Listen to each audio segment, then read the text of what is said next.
Bonjour à tous, nous voici dans cette nouvelle émission où je vais vous parler de 3 thèmes qui me tenaient à cœur et sur lesquels j'avais envie d'émettre un point de vue. Le premier qui m'est venu en tête, c'est le fait de convaincre. C'est Cécile de Create Your Paradise qui est intervenue il y a peu pour parler d'astrologie et qui m'a inspiré ce sujet. Et pour le deuxième, c'est l'effet miroir. J'ai vu un post passer sur Facebook qui disait: Et si toutes les rencontres étaient le reflet de toutes les facettes de votre personnalité? Et pour le troisième, c'est l'empathie qui s'est invitée à moi par une vidéo qui montrait un reportage qui demandait si les enfants étaient naturellement empathes. Mais voilà, mon avis, c'est bien gentil. Euh, mais je me suis dit qu'il serait peut-être plus opportun de demander l'avis à d'autres personnes. Comment voient-elles et ressentent-elles ces sujets? J'ai donc sollicité certains de mes contacts afin qu'ils me donnent leur version. Alors le but, c'est d'étayer plusieurs points de vue, souvent concordants, hein, mais qui laissent à réfléchir sur notre propre façon de voir et de comprendre les choses. Certaines personnes sont anonymes et d'autres non. Je vous laisse écouter le retour de toutes ces personnes, justement, que je remercie chaleureusement. À tout de suite.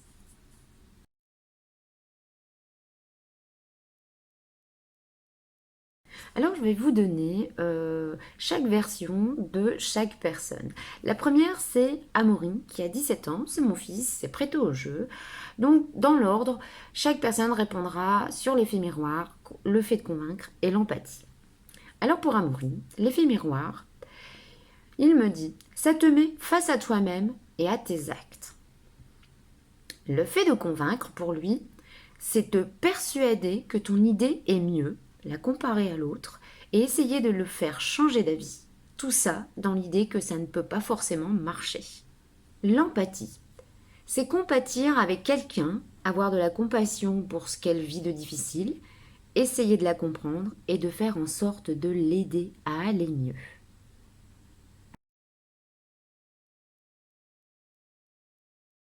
Alors, l'effet miroir pour Monique, c'est le fait de copier les gestes et le comportement d'un autre, peut-être sans s'en rendre compte. On l'imite pour avoir une vie qui paraît meilleure que la nôtre. Convaincre, c'est parvenir à amener quelqu'un à reconnaître ses torts, ses défauts, ses erreurs et lui faire admettre la vérité, entre autres, sur ses fautes. L'empathie, c'est la capacité de se mettre à la place de quelqu'un d'autre et de ressentir ses émotions, les partager, les comprendre en fait.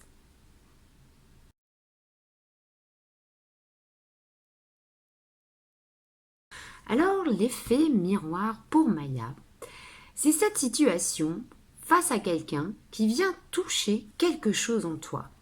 Une discussion, une scène que tu vois, te renvoie tel un miroir. C'est-à-dire qu'en regardant une personne, toi tu vas réagir ou surréagir. Cette scène vient appuyer sur une blessure à l'intérieur de toi, provoquer une réaction ou un sentiment. En premier lieu, la personne non consciente va juger la scène. Un thérapeute ou une personne devenue consciente de ce mécanisme effet miroir pourra lui en deuxième lieu analyser et comprendre la blessure touchée et donc proposer un axe de guérison. L'effet miroir est donc ce que tu remarques chez l'autre de manière prononcée et qui indique une blessure non réglée chez toi. C'est pour moi un outil très important de guérison. Par exemple, hier, une personne me dit: je ne supporte pas les gens qui passent devant les autres à la caisse. Pour moi, je m'en fiche, mais pour les autres, ça me met hors de moi. Pour moi, directement lié à la blessure d'injustice sur autrui. Je travaille chez elle le sauveur. Les autres sont faibles et ne savent pas se défendre. Elle arrive en sauveur, sauf que les gens lui répondent qu'ils s'en fichent, eux. Et bim, sauveur dans l'attente de remerciements. Haha, comme elle dit. Pour moi, le fait de convaincre, donc on en vient à convaincre maintenant, c'est le moment de ta vie où tu es dirigé par ton ego. Ton ego, lui, veut convaincre, prouver ta vérité, avoir raison. Ce n'est ni bien ni mal. Quelqu'un, encore dans l'ego, aura ce besoin. Convaincre, c'est avoir raison par la lutte, vaincre l'autorité. C'est très intéressant, car celui qui est dans l'ego permet multitude d'effets miroirs et donc de guérisons à venir. Donc voilà, pour moi tout est juste et tout est là pour permettre la guérison en effet miroir des uns et des autres. La personne dans l'ego qui veut donner ses idées et convaincre, coûte que coûte, joue ce rôle. Ceux qui refusent à convaincre, pour moi, sont ceux qui ont guéri. Enfin, c'est ce que je constate en soins, il me semble. L'ego ne cherche plus à avoir raison. Il sait que ceci est un jeu d'ego. Il voit la situation tel un sage. C'est-à-dire qu'il a pris de la hauteur et voit clair. C'est-à-dire chacun a sa vérité à jouer. Tout est juste. Fin du débat, dit-elle.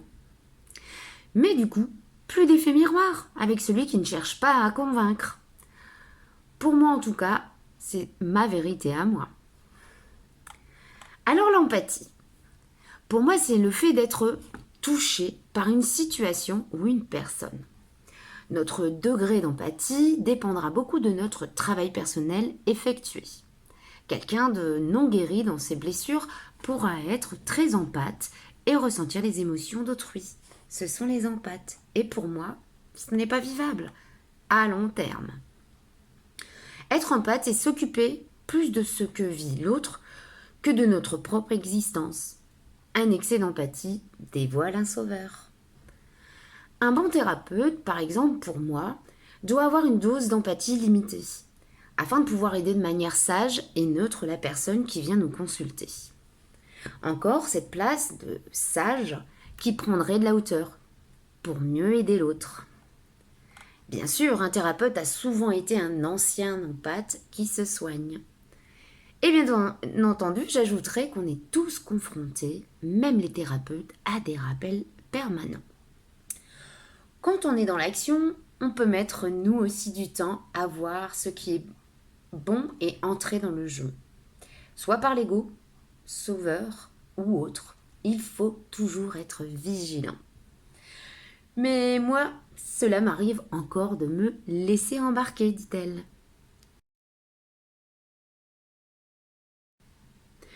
Alors pour Joachim, l'effet miroir, c'est surtout qu'en tant qu'individualité, on fait face à l'autre et que cet autre nous ressemble à sa propre individualité.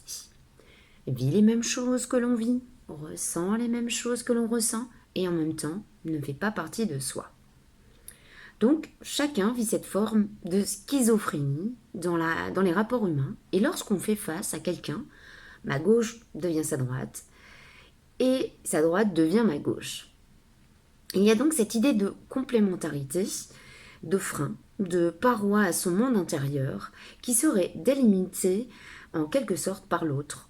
C'est ce que nous renvoie l'effet miroir. C'est à la fois sa propre image et à la fois cette différence avec l'autre. On entre dans quelque chose qui est trop complexe pour être expliqué. Il n'y a pas un cas, des cas, mais une infinité de possibilités. C'est l'expression de ce qui me distingue de l'autre. Car si j'étais moi-même à rayonner ce que je suis, forcément les autres seraient comme moi. Cette forme de détachement qu'on pourrait avoir sur nous-mêmes, dans un sens où tout à coup, on devient spectateur à la fois de soi et de l'autre. C'est comme si on se plaçait au-dessus de ces relations, en prenant des informations et en envoyant, il y a cet échange de non-verbal. Car il n'y a pas que ça, il y a aussi le côté de ce qu'on ne dit pas, de ce qu'on vit et de ce qu'on ne vit pas. L'expérience de l'un qui a des répercussions sur l'expérience de l'autre et inversement. C'est pour ça que c'est complexe. C'est comme si on prenait des rayonnements de miroir de l'un et de l'autre en permanence, comme une grille énergétique. Comme dans notre culture, on définit ce qu'est un miroir à travers lui, ce n'est pas l'être. c'est le paraître qui prédomine. Puisque le miroir, c'est l'image de soi, mais sa propre image de soi, c'est celle qu'on possède. L'image que nous renvoie le miroir, c'est soi, mais en partie. Mais c'est surtout l'autre, comme il nous voit, considère, comme il nous ressent. Pourquoi l'effet? Et quel est l'effet? Et quelle est la nature de ces effets? On peut être aveugle de ne pas voir l'effet miroir, car c'est quelque chose qui s'impose à nous. Mais on peut être sourd, aveugle, obstiné et fuir quelque part ce que l'on dégage et qui indirectement se présente à nous. Attention à l'effet miroir, ça reste quand même l'illusion de sa propre image. Donc si quelqu'un de malveillant veut utiliser cette corde sensible, mêlée d'émotions, et à agir sur justement l'image qu'il renvoie, et à discutailler sur telle ou telle image qu'il faut renvoyer plutôt qu'une autre, à l'échelle d'une population, cela peut avoir un effet désastreux. C'est-à-dire que tout à coup, on devient plus con les uns que les autres, comme il se passe avec cette pandémie. L'effet miroir, en tant que manipulation malhonnête, tend à vouloir nous conformer aux choses en nous donnant quelque part une vision de ce que l'on doit être. Plus généralement, c'est la pression du groupe. C'est le sentiment de renvoyer une image qui est semblable aux autres parties prenantes d'un groupe. Maintenant, convaincre. C'est avant tout une manipulation. Il serait malhonnête de penser que convaincre équivaut à expliquer les choses correctement dans le but de guider l'autre vers la vérité, sa propre vérité, tant bien soit-elle bien fondée. Pour moi, de par ma personnalité, je pense qu'on ne convainc pas quelqu'un. On dit les choses, on a simplement à les dire pour passer le message à l'autre, qui prend le message et en fait ce qu'il veut. Ce n'est pas à nous de le convaincre. S'il est convaincu par ce que l'on dit, c'est peut-être plus qu'il a accepté la vérité qu'on lui a donnée, mais en aucun cas, convaincre, c'est autre chose que de dire les choses.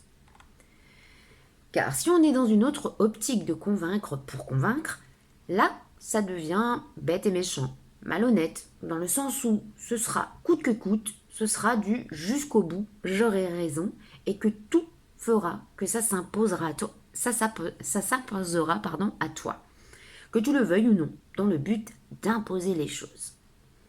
Mais quelque part, convaincre, ça pourrait être aussi être dans un sens bénéfique, c'est-à-dire quand on dit les choses, tout à coup on les dit autrement, avec plus de sincérité et plus de franchise. Les non-dits deviennent des dires. En gros, c'est de la communication. Si chacun vient avec sa conviction de convaincre dans ce monde, on va finir par se marcher les uns sur les autres et ce n'est pas ça qu'il faut. Pour moi, convaincre, ce serait plus de parler avec son cœur, dans le sens que ce soit bénéfique pour l'autre. C'est l'opposé de convaincre pour convaincre. Je te donne ma vérité, tu en fais ce que tu veux. Je respecte qu'on ait une autre opinion, mais en aucun cas, je n'aurais été malhonnête avec l'autre et j'aurais voulu monter en égo pour dire de discutailler et avoir raison. L'empathie. Cela me fait penser tout de suite à mes études d'infirmier, où l'on te dit que c'est une sympathie froide. Parce que c'est une disposition, une forme de distance pour aider en tant que soignant le patient. Être à l'écoute, ça demande de se poser pour écouter l'autre justement. Cette attitude d'empathie, c'est de faire preuve d'ouverture à l'autre. C'est aussi ce sentiment humain profond d'amour qui nous lie les uns les autres par le cœur et qui est beau, qui est fondamental et qu'on oublie parfois. On peut la retrouver avec les enfants. Ils reçoivent, certes, mais ils donnent beaucoup d'amour. Ce qui nous réjouit et nous donne toujours de l'espoir, que l'on soit parents, grands-parents, qu'on soit tout simplement humain, parce que ce qu'on dit, c'est l'avenir de notre terre. L'empathie, c'est tout ce bon sens collectif humain qui s'unit dans la fraternité.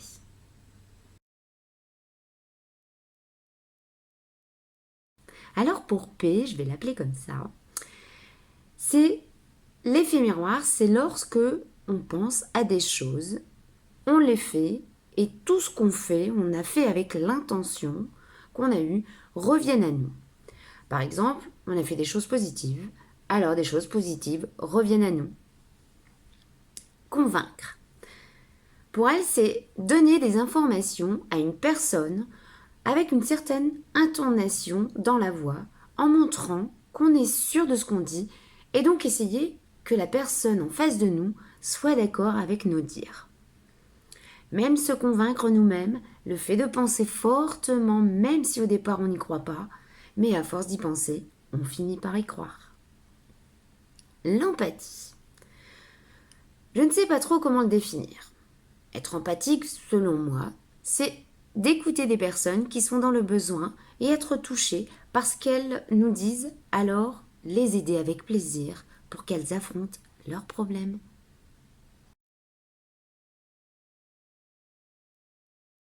Pour S, l'effet miroir, c'est s'adapter pour mieux échanger. Convaincre, c'est proposer son point de vue pour montrer sa vérité. Convaincre est un mot négatif pour moi. Passons à l'empathie. C'est se mettre à la place de l'autre pour comprendre sa position.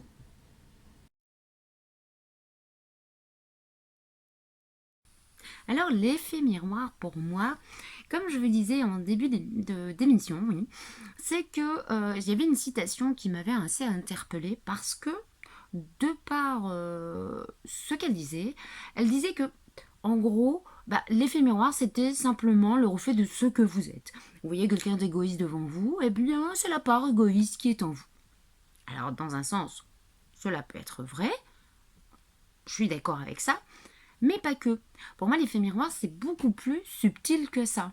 C'est que ça peut soulever chez vous quelque chose de bien plus profond. Si vous voyez justement cette personne égoïste et que vous savez que vous êtes quelqu'un de généreux et que vous donnez facilement, c'est peut-être parce que vous avez besoin de...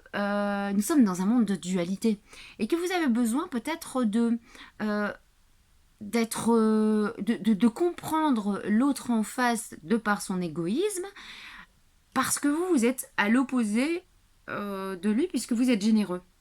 Et je pense que cet effet miroir de l'autre, de par son égoïsme, vous aide à mieux accepter le fait que l'égoïsme puisse exister. Parce que c'est vrai que quand on est à l'inverse de l'autre, on a peut-être des fois du mal à comprendre l'autre parce qu'on se dit oh, non, mais moi je suis pas du tout comme ça, moi je suis généreuse, moi je pourrais pas être égoïste comme il l'est. Mais peut-être que cet effet miroir de l'autre, de son égoïsme, peut peut-être vous aider à être plus tolérant, être plus à l'écoute et qui sait, peut-être dans le bon exemple pour celui qui est égoïste et amoindrir son égoïsme et du coup peut-être votre excès peut-être de générosité qui peut vous perdre aussi, peut vous ramener à vous centrer sur vous-même et à revaloriser cette fameuse générosité. Donc pour moi, l'effet miroir est beaucoup plus subtil et je viens de vous l'expliquer, c'est que c'est pas forcément le fait de ce miroir que l'on est. Au contraire, c'est peut-être plus subtil, plus à travailler. Je prends l'exemple de l'égoïsme et de la générosité, mais on peut voir ça avec plein de choses. On peut rencontrer quelqu'un qui est violent et vous êtes d'un calme, jamais vous énervez. Et bien peut-être que ce côté bien violent, agressif, va peut-être vous secouer et vous permettre de vous affirmer un petit peu plus et peut-être calmer l'autre en face. Vous voyez, moi je pense que l'effet miroir c'est pas que montrer à l'autre ce que vous êtes, pas que, ça peut, mais c'est bien plus subtil que ça. Je pense que c'est vraiment pour faire la balance et essayer de justement d'être plus dans la justesse du tout. C'est comme je disais, si vous voyez quelqu'un d'agressif et que vous êtes hyper calme, peut-être que la balance fera que il n'y a pas de hasard. Vous rencontrez cette personne et elle vous rencontre peut-être pour apaiser les choses. Voilà. Alors, ce qui concerne le mot convaincre. Déjà, pour moi, c'est un mot qui résonne négativement en moi. Parce que déjà, il y a vaincre dedans et convaincre, c'est pour moi vraiment essayer de prendre à partie l'autre. Pour lui faire entrer dans la tête et dans l'esprit notre point de vue. Donc déjà, c'est pas vraiment positif. Donc, je suis une personne qui n'essaie jamais de convaincre, qui n'impose rien à personne. J'ai du mal avec ça, justement. J'aime échanger. Mais c'est vrai que selon le degré d'ouverture ou pas de la personne en face de moi, si je la sens plus ou moins fermée, je n'irai jamais au-delà de son état d'esprit et de sa façon de voir pour essayer de la convaincre. Ça ne sert à rien. Si vous voyez une personne en face de vous qui est sûre d'elle, qui a un avis, même si c'est carrément l'inverse de ce que vous pensez, eh bien, franchement, dans le respect de cette personne, je n'irai pas la convaincre et d'essayer d'imposer quoi que ce soit. Comme disait Joachim, je pense qu'il faut pas convaincre, il faut dire les choses, expliquer, argumenter, certes, avoir un ton correct, s'adapter à l'autre en face. Peut-être que vous arriverez à la limite à amener votre vérité, votre façon de voir, et peut-être titiller chez l'autre une réflexion, et qui sait, il sera peut-être au bout convaincu, mais convaincre pour convaincre, coûte que coûte, je pense que c'est vraiment pas élevant, et que c'est pas constructif, parce que chacun a le droit à avoir son point de vue, et comme je disais, moi, imposer ma façon de voir à l'autre, c'est pas mon but dans la vie. Discuter, partager, échanger des choses, des points de vue, discuter. Moi, j'adore justement ça, et c'est très intéressant, mais cela dit, c'est sûr qu'il faut avoir un esprit, un état d'esprit ouvert. Il y a des personnes ouvertes qui sont pas d'accord avec vous, mais qui vont être dans l'ouverture et je pense l'être. Et c'est là où l'échange est intéressant, c'est que vous n'allez pas forcément faire adhérer à l'autre votre idée, et l'autre ne fera pas forcément, vous fera pas adhérer à ce qu'il a dit ou ce qu'il pense, mais quelque part, ça aura fait son petit bonhomme de chemin, et chacun aura pesé le pour et le contre de l'avis de l'autre, et pourra façonner malgré tout sa façon de voir par rapport à ça. Donc imposer, convaincre, pour moi c'est connotation négative, et je ne pense pas que ce soit bien, parce que moi ce qu'il y a, c'est que pour moi, je n'aime pas qu'on impose. Je ne veux pas imposer à l'autre, parce que dans mon état d'esprit, je ne peux pas supporter qu'on m'impose les choses. Donc, je ne le ferai pas à l'autre. On dit, ne fais pas à l'autre ce que tu ne veux pas qu'il te fasse. Et moi, je pense que je suis dans cet état d'esprit, et depuis très très longtemps, j'ai toujours été comme ça. Si je vois la personne en face de moi qui est pas du tout ouverte à ce que je pense et à ce que je dis, je ne vais pas plus loin. Parce que c'est comme si vous violez, entre guillemets, son état d'être. Même si sa façon de voir est complètement l'opposé, même si ça peut être détestable, regrettable, ok, mais je pense que c'est pas vous, avec vos petits états d'esprit, si la personne en face de vous est sûre et convaincue d'elle, la faire changer d'avis, je pense pas que ce sera le but. Mais comme je dis, si vous avez quelqu'un en face de vous qui a un état d'esprit ouvert, vous pouvez discuter, et les choses évoluent malgré tout. Je le pense réellement. Donc convaincre, non. Discuter, oui. Alors pour l'empathie, comme tout le monde sait, c'est le fait de pouvoir se mettre à la place de l'autre. Et se mettre à la place de l'autre n'est pas toujours facile et accessible à tous. Se mettre à la place de l'autre, c'est accepter de s'oublier un instant pour se mettre à la, comment dire, dans l'état d'esprit de l'autre. Par exemple, vous rencontrez une personne qui vient de perdre quelqu'un dans le deuil. Des fois, on est un petit peu gêné, on ne sait pas quoi dire. Il y a des gens, ils savent pas. Bon, la plupart du temps, on va dire condoléances, courage. Mais c'est vrai que c'est assez délicat et il y a des gens qui n'y arrivent pas. Voilà, ils n'ont pas les mots et c'est pas qu'ils manquent d'empathie, mais c'est pas évident. Et être dans l'apathie n'est pas chose aisée. Et n'est pas donné à tout le monde. C'est ce que je voulais dire. L'empathie, c'est le contraire moi, je dirais peut-être. J'ai peut-être tort, mais je veux dire plutôt de l'égoïsme, quoi. L'empathie, c'est se mettre à la place de l'autre et de se dire bon, ok, d'accord, se mettre à la place de l'autre. L'autre, il est. Je parlais du végétarisme, par exemple. L'autre est végétarien. Bon, moi, je suis carnivore, j'adore la viande. Mais bon, je vois que dans son combat, bah, ça est important pour lui. Ben, je vais essayer de me mettre à sa place et d'essayer de comprendre son combat vis-à-vis du fait qu'il ne veuille plus manger d'animaux. Par exemple, les deux poissons. Parce que végétarien, faut pas oublier, c'est viande et poisson. Mais on peut manger des œufs et du miel et du fromage et du lait. Et vegan, c'est rien de tout ce qui est de présence animale. Mais voilà, bah, justement, l'empathie envers, par exemple, des véganes.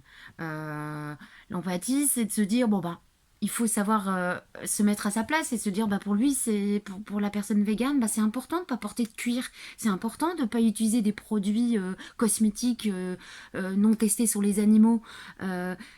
Voilà, de pas manger de miel parce que, ben voilà, c'est les abeilles, c'est l'exploitation animale. Voilà. Donc, l'empathie, c'est aussi, voilà, d'essayer de se mettre à la place de cette personne, même si on n'arrive pas totalement à comprendre, mais au moins, on peut se mettre à sa place et essayer de comprendre sa position.